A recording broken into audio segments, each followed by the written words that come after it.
Bienvenidos a un tiempo más de Dosis de Ánimo. Y hoy tengo una pregunta para ti. ¿Mediocridad o excelencia? Tengo una triste noticia que darte.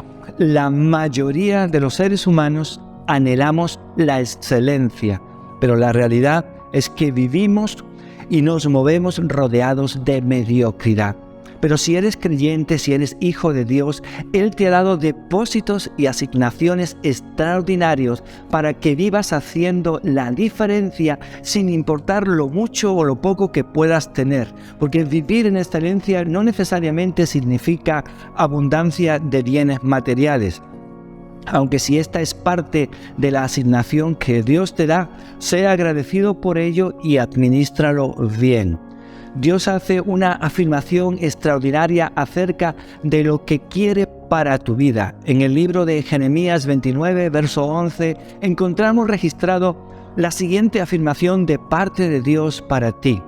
Pues yo sé los planes que tengo para ustedes, dice el Señor. Son planes para lo bueno y no para lo malo, para darles un futuro y una esperanza. Tu entorno, las corrientes que controlan a la sociedad de la que somos parte, nos empuja permanentemente a vivir en mediocridad. Pero la asignación de Dios es que vivamos en excelencia. ¿Cuál es tu decisión? ¿La mediocridad o la excelencia? Todas las cosas con las que tratamos en la vida comienzan con un pensamiento en la mente. Es así como descubrimos la intensidad de la lucha que ruge en nuestra mente cuando tenemos un sueño, una visión, algo por lo que experimentamos una fuerte pasión para que se haga realidad, algo que con todas nuestras fuerzas nos ponemos en acción para alcanzarlo. Es entonces que descubrimos que el camino que nos lleva para alcanzar eso que tanto nos apasiona está lleno de obstáculos y que será necesario enfrentar pensamientos de abandono que nos empujan hacia la mediocridad. Sí, cuando tenemos una pasión, un sueño, una visión que llenan de valor y de trascendencia nuestras vidas y la de nuestro entorno, descubriremos que será necesario atravesar un valle oscuro llamado mediocridad, que nos invita a conformarnos con menos, a no luchar, a quedarnos en algún lugar del camino, mirando de lejos lo soñado, convenciéndonos que solo fue una ilusión caprichosa que no merece dedicarle ni más tiempo, ni más energía, ni más recursos. Pero cuando estamos convencidos que un sueño, una visión, una pasión, no viene de una ilusión caprichosa, sino que tenemos la seguridad que se trata de un depósito que Dios ha puesto en nosotros, de un destino que Dios mismo nos señala como el camino que Él ha preparado para nosotros. Es entonces cuando estamos listos para recibir el segundo reto: ser y vivir diferentes.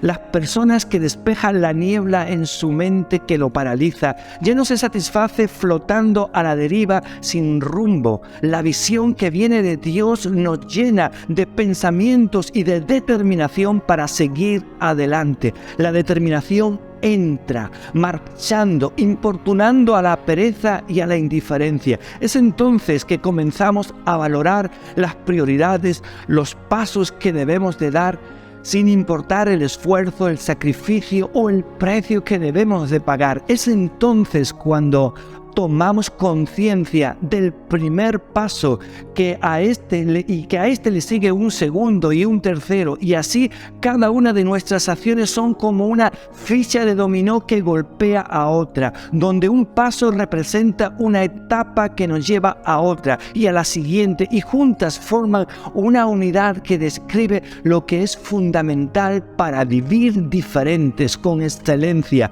en un mundo donde lo común es vivir en mediocridad, monotonía, aburrimiento y frivolidad. Jesús nos da una buena comprensión del sistema de este mundo. Nos hace recordar cómo nuestra tendencia es a paralizarnos, dominados por la ansiedad y el afán.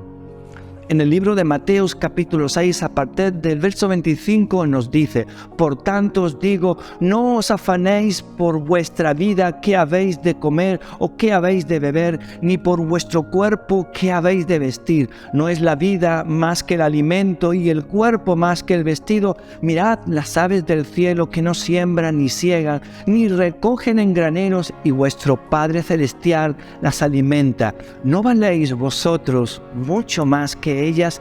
¿Y quién de vosotros podrá, por mucho que se afane, añadir a su estatura 1 centímetro? Y por el vestido, ¿por qué os afanáis? Considerad los lirios del campo, cómo crecen, no trabajan ni hilan. Pero os digo que ni aun Salomón, con toda su gloria, se vistió así como uno de ellos. Y si la hierba del campo, que hoy es y mañana se echa en el horno, Dios la viste así, ¿no hará mucho más a vosotros, hombres de poca fe? No os afanéis, pues, diciendo qué comeremos, o qué beberemos, o qué vestiremos. Porque los gentiles buscan todas estas cosas, pero vuestro Padre Celestial sabe que tenéis necesidad de todas estas cosas. Mas buscad primeramente el reino de Dios y su justicia, y todas estas cosas os serán añadidas. Así que no os afanéis por el día de mañana, porque el día de mañana traerá su propio afán. Basta a cada día su propio mal. Con la lectura de estas palabras notamos la diferencia entre la manera en que la gente vive naturalmente, con preocupaciones y ansiedad, y la forma en que Dios planeó que viviéramos, libres de todo ese exceso de equipajes. Entonces, ¿por qué optamos por un estilo de vida que es lo contrario del que Dios diseñó para nosotros? Porque el sistema nos absorbe. Cedemos a un estilo de vida inferior debido a lo que ocupa nuestra atención y finalmente nos domina. Son todas estas cosas que buscan los hombres que no conocen a Dios. Hay 3 factores interrelacionados que nos empujan a la mediocridad. El primer factor es que vivimos en un mundo hostil y negativo. La realidad es que el sistema que nos rodea se enfoca en lo negativo, en lo que está mal, no en lo que está bien, en lo que hace falta, no en lo que se tiene, en lo feo, no en lo hermoso, en lo destructivo, no en lo constructivo, en lo que se puede hacer en lugar de en lo que no se puede hacer en lugar de lo que se puede hacer, en lo que duele, no en lo que ayuda, en lo que nos falta, no en lo que tenemos. ¿Dudas de que esta sea la realidad común en la vida? Toma el periódico, léelo y toma nota de la mayoría de las noticias. Todas tienen que ver con lo negativo e interesan al lector en lo negativo, porque esto es contagioso. Esta inclinación de la mente lleva a la persona a increíbles sentimientos de ansiedad. Rodea a la mayoría de la gente con suficientes cosas negativas y te garantizo que el resultado será temor, resentimiento y enojo. Factor 2. Estamos atrapados en la mediocridad. Sin la motivación de la visión de Dios en nuestras vidas, la gente tiende a irse hacia lo común, haciendo solo lo suficiente para salir del paso. Las consecuencias son la precipitación hacia la mediocridad. La mayoría es la que dicta las reglas y el entusiasmo es sustituido por el encogimiento de hombros. Y cuando alguien levanta la cabeza mirando alcanzar la excelencia, en la mayoría de los casos es considerado como una amenaza. Factor 3. La mayoría elige vivir según la corriente, porque hacer la diferencia es un costo demasiado alto que pocos están dispuestos a pagar. Lo común, lo razonable, es perderse en un sistema con un trasfondo monótono, donde se hace creer que la mayoría siempre tiene la razón, aunque esto es una gran mentira. Frases como sigue la corriente y no trastornen las cosas. ¿Y qué importa? Son las que comienzan a influenciarnos y nos dejamos dominar por la corriente para terminar abandonando ese sueño, esa visión, esa pasión con la que queremos hacer la diferencia. Entonces, ¿qué se necesita para vivir diferente? Visión, determinación, prioridad y responsabilidad. Visión es la capacidad de ver por encima y más allá de la mayoría. El águila tiene 8 veces más células visuales por centímetro cúbico que el ojo humano. Eso se traduce en actitudes asombrosas. Por ejemplo, volando a una altura de más de 180 metros, un águila puede ver un objeto del tamaño de una moneda moverse entre la hierba de 15 centímetros de alto. El águila puede ver saltar en un lago un pez de 7 centímetros a 8 kilómetros de distancia. Las personas que son como las águilas pueden ver lo que la mayoría no ve. Determinación es la fuerza de ánimo y de carácter, la disciplina de ser firme, fuerte y diligente sin importar las desventajas o las exigencias. El águila representa esas cualidades. Las águilas son inclementes en la defensa de su territorio, de sus crías. La fuerza de las garras del águila es extraordinaria, suficiente para romper los huesos del brazo de un ser humano. Las personas con determinación son tenaces. Prioridad es la capacidad de escoger primero lo que es primero, hacer lo esencial en el orden de importancia, sobrepasando a lo que es inconsecuente. Responsabilidad es la capacidad de poseer lealtad. Cuando se posee, el compromiso con algo o con alguien es inquebrantable. Tiene que ver con la capacidad de responder a las circunstancias y a las preguntas difíciles. Es la capacidad de estar en contacto directo con otros en vez de vivir aislados. Inquebrantables es el mejor calificativo que define a la persona responsable. Tenemos el ejemplo de 2 hombres valientes que no estuvieron de acuerdo con la mayoría. En el relato de sus historias nos motiva para renovarnos en la excelencia. Sus historias las encontramos registradas en el libro de Números en los capítulos 13 y 14. En el trasfondo de esta historia encontramos 5 cosas que debemos de recordar. La primera es que ha habido un éxodo. Los israelitas habían sido librados de la esclavitud egipcia. La segunda, bajo el liderazgo de Moisés, el pueblo escogido de Dios ha llegado a las fronteras de la tierra prometida. Hasta ese momento, Dios mostró su poder milagroso al pasar a los israelitas el Mar Rojo y al llevarlos por el desierto hasta Canaán.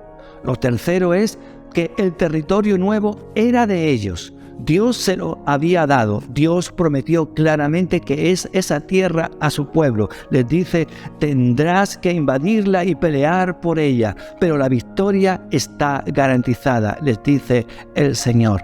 En cuarto lugar, Dios mandó a Moisés que reconociera la tierra para poder planear inteligentemente una estrategia de batalla. Debía enviar a algunos hombres escogidos para reconocer la tierra. Moisés obedeció. Recuerda esto, ni una sola vez se pidió la opinión de los que fueron a inspeccionar sobre si se podía tomar la tierra. No había necesidad de eso, ya que Dios la había prometido. Más bien se les dijo lo que debían de hacer.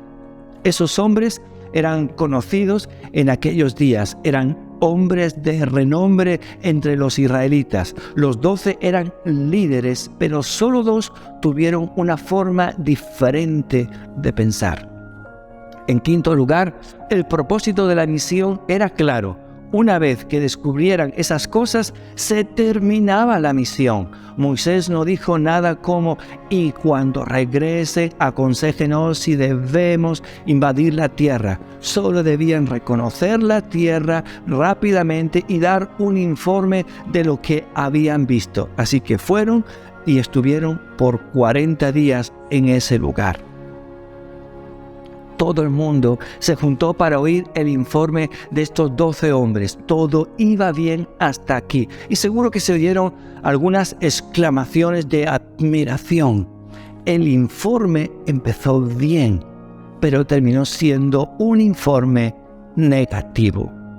Mientras el pueblo se emocionaba por lo extraordinario y rico del lugar, 10 de estos hombres continuaron diciendo: ustedes no se imaginan el tamaño de las gentes de ese lugar, son gigantes. Ahora bien, ¿cuál fue el impacto en la gente de esa visión pobre? El desánimo y el abandono. El negativismo y una visión pobre son contagiosos y muy destructivos. Siempre hay alguien con una idea negativa. Vayámonos en retirada, regresemos, es demasiado bueno para que sea cierto. Los que así hacen terminan siendo víctimas de su falta de visión. Ahora, también hubo un informe positivo, una visión ilimitada. Las buenas noticias son que 2 hombres valientes con la visión de Dios dieron un informe distinto: Josué y Caleb. La visión que viene de Dios no da lugar al temor, no da razón para intimidarse. ¿Cuál fue la respuesta de todo el pueblo al oír este informe positivo después de haber oído el informe negativo? Es hora de marchar, adelante, sí. Después del discurso de Caleb y Josué, el pueblo se prestó para aplaudir y decir: bien dicho, marchemos ya. ¿Fue así? Todo lo contrario, la multitud habló de apedrearlos. Así de devastadora es la mediocridad, la actitud conformista y negativa. Tener visión es una cualidad esencial para lo excepcional, para la excelencia.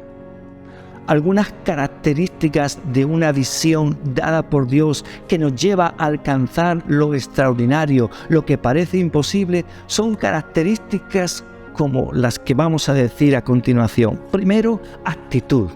La visión afecta a la actitud, se vuelve optimista en vez de pesimista, es positiva y no negativa, no un positivismo insensato como el que produce las fantasías caprichosas. Estamos hablando de ver y ser consciente de las circunstancias adversas y difíciles, pero por encima de ellas vemos a Dios y oímos lo que Dios dice de esa circunstancia. Caleb y Josué vivieron los mismos obstáculos que los otros 10, pero ellos tenían una actitud diferente. Recuerda sus palabras: más podremos nosotros que ellos. Fe significa tener una fuerte convicción en el poder de Dios, confianza en los que están con nosotros y confianza en uno mismo. Y esto porque permanentemente estamos conscientes de que por encima de a lo que la mayoría pueda decir no se puede. Cuando la fe es parte de nosotros, tenemos la capacidad de oír a Dios que nos dice sí se puede. Capacidad es la disposición de dejarse ensanchar por Dios. Cuando Dios te permite ver sus promesas, sus bendiciones, la visión que tiene para ti, a la vez que te mostrará las adversidades, los obstáculos y los enemigos que se opondrán para impedir que los alcance, cuando ves el panorama completo, Él quiere que estés dispuesto a dejarte invadir por su poder y que le permitas ensanchar tu capacidad. Entonces, las supuestas imposibilidades son oportunidades para ensanchar nuestras capacidades, para crecer. Determinación es permanecer firme cuando las cosas se ponen difíciles. El futuro y los problemas no cambian al toque de una varita mágica. La visión requiere determinación, un enfoque constante en Dios que nos ve, sonríe y nos dice: adelante, no estás solo, yo estoy contigo. Y por último, entusiasmo. Es lo que produce ver a Dios en una situación y lo que hace que el acontecimiento sea emocionante. Te repito lo que decía al principio. Tu entorno, las corrientes que controlan a la sociedad de la que somos parte, nos empuja permanentemente a vivir en mediocridad. Pero la asignación de Dios es que vivamos en excelencia. ¿Cuál es tu decisión? ¿La mediocridad o la excelencia? Aún en un mundo hostil y negativo, en un mundo en el que la mayoría dice no podemos, tú puedes. Confía en Dios. Es tiempo de comenzar a volar, que es otra manera de decir que es tiempo de vivir diferente. Y se comienza a volar viendo más que la mayoría. Decide vivir en excelencia, porque así harás una diferencia muy positiva en tu vida y en tu entorno.